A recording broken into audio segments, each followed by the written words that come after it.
Hulk, এটা খুবই দায়িত্বপূর্ণ কাজ। যে কোনো অবস্থায় তোমাকে এশিয়ান শিপটাকে তার গন্তব্যে পৌঁছাতে হবে। তুমি কি এটা করতে পারবে? এমন কোনো মায়ের ছেলে নেই যে হাল্ককে তার গন্তব্যে যেতে বাধা দিতে পারবে।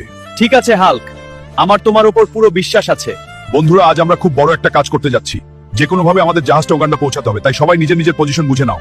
সবকিছু পরিষ্কার দেখা যাচ্ছে। এখন আর মাত্র কয়েকদিন বাকি উগান্ডা পৌঁছাতে। ততদিন তাড়াতাড়ি গিয়ে জিম করে আসি রে। সাথীরা, তৈরি হয়ে যাও। আমরা একটা বড় জাহাজ দেখতে পাচ্ছি যেটা আমাদের দিকেই এগিয়ে আসছে। ক্যাপ্টেন, জলদস্যুদের জাহাজ আমাদের উপর হামলা করেছে। কিছু করো, আমাদের খুব ভয় লাগছে। ছোট, তুই ভয় পাবি না। নিজের পজিশন সামনে রাখ। তারপর কি হলো সেটা দেখার আগে যারা এই ছবিটিকে ভালোবাসো তারা লাইক সাবস্ক্রাইব করো। দেখা যাক কে কে এই ছবিটাকে ভালোবাসে। সবাইকে লুটে নাও। আজ আমরা কাউকেই ছাড়বো না। এটাই আমাদের শেষ সুযোগ।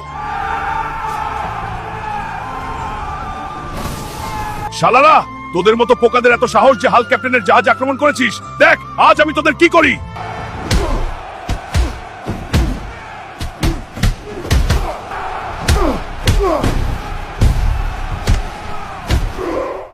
এখন আমি তোদের সবাইকে সরকারের হাতে তুলে দিয়ে আমার প্রমোশন নেব, যাতে ভবিষ্যতে এমন ভুল আর না করতে পারিস। সবাই মনোযোগ দিয়ে শোনো। হাল্ক আজ শুধু জাহাজই বাঁচায়নি, বরং বাংলাদেশের নামও উজ্জ্বল করেছে।